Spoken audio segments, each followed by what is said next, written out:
30 নম্বর কেন্দ্রিক অনেকে এখানে বিভিন্ন রকমের লোকজন অনেক দেখেছেন যে শত শত লোকজন আছে। এর মধ্যে থেকে হয়তো বা কারো মানে যদি সন্দেহজনক কিছু মনে হচ্ছে, হুট করে তাদের একটা মধ্যে একটা হইচই শুরু হয়ে যাচ্ছে। সাথে সাথে কিন্তু পুলিশ, আমি নিজে দুইটার ক্ষেত্রে এটা দেখলাম, এবং সাথে সাথে আমরা পুলিশের হচ্ছে এটা পুলিশের ইয়েতে হেফাজতে নেওয়া হয়েছে। নেওয়ার পরে তাদের হচ্ছে মোবাইল টোবাইল নিয়ে আমরা আসলে চেক করব, দেখব। কিন্তু এইটা যেটা হচ্ছে এটা আমি মনে করি না ঠিক আছে, এইসব ঠিক হচ্ছে। তো এগুলো আমরা আছি, এখন আমাদের পর্যাপ্ত পুলিশ ফোর্স আছে, প্রয়োজন হলে আরও নিয়ে আসবো।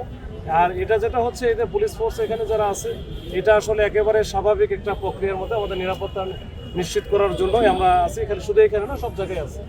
এটা সারা ঢাকা শহরে আমাদের হচ্ছে এখানে পর্যাপ্ত নিরাপত্তা ব্যবস্থা আছে, তার অংশ হিসেবে কিন্তু এখানে। আর যে জিনিসটা ঘটতেছে এটা আমরা দেখি, এটা নিয়ে আমরা কথা বলি, এটা যেন না ঘটে এই ধরনের ঘটনা, এটা আমরা চেষ্টা করছি। সাধারণ মানুষের প্রবেশের দিকে সংরক্ষিত ছিল বিকাল পর্যন্ত আমরা দেখেছি, কিন্তু হুট করেই উন্মুক্ত করা হলো বা দলীয় নেতা কর্মীরা ঢুকতে পারলো, এটা আসলে বেশি ছাড় দেওয়া হলো কিনা আপনার কি মনে হয়? যেহেতু এটা নিয়ে একটা পূর্ব আভাস ছিল, শঙ্কা ছিল।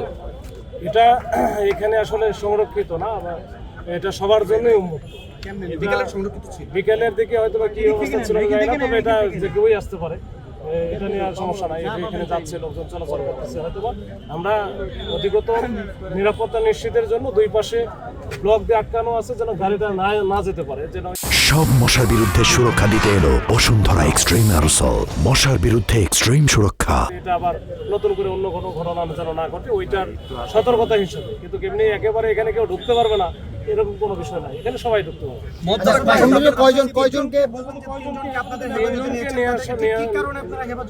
নিয়ে যাওয়া হয়েছে এখানে না, এখনো পর্যন্ত যেটা আছে সেটা আমরা যাচাই বাছাই করবো, ঠিক আছে? ওটা আমরা চেক ব্যাক করে যেন কোনো সাধারণ মানুষ বা কেউ যেন অযথা হয়রানির শিকার না হয়, সেটা আমরা ব্যবস্থা করবো। ওইটা আমরা দেখবো। এখানে তাদের কাছে মোবাইল আছে, মোবাইল ফোন আছে, বা অন্যান্য তাদের সাথে জিজ্ঞাসাবাদ করবো কি কাহিনী। শুনে যদি মনে হয় যে তারা একেবারে নিরীহ বা সাধারণ জনগণ, তাহলে তো আমাদের কোনো সমস্যা নেই। আমরা তাদেরকে পরবর্তীতে আইনগত যে ব্যবস্থা নেওয়া দরকার ছেড়ে দেওয়া, যদি সেরকম হয় মুসলিমকে দিয়ে ছেড়ে দেবো। সাধারণ বা রাজনৈতিক দলগুলোর নেতাদের প্রতি কোনো বার্তা দিতে চান কিনা এই মুহূর্তে এখানে?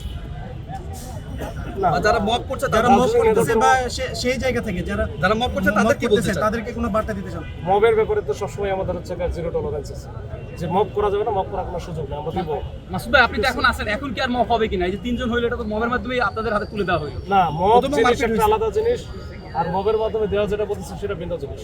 এটা হয়তো বা যখন এটা সন্দেহজনক মনে হচ্ছে, তারা মানে কি যারা এখানে অবস্থান নিচ্ছে, অনেক সাধারণ জনগণও আছে, তারা হয়তো বা প্রাথমিকভাবে তাদের কাছে সন্দেহ মনে হলে তার সাথে সাথে কিন্তু আমরা ইন্টারফেয়ার করতেছি। আমরা ইন্টারফেয়ার করা হিসেবে আমাকে ধরার এখতিয়ার আছে, মারপিটের শিকার হচ্ছে, যাকে ধরা হচ্ছে।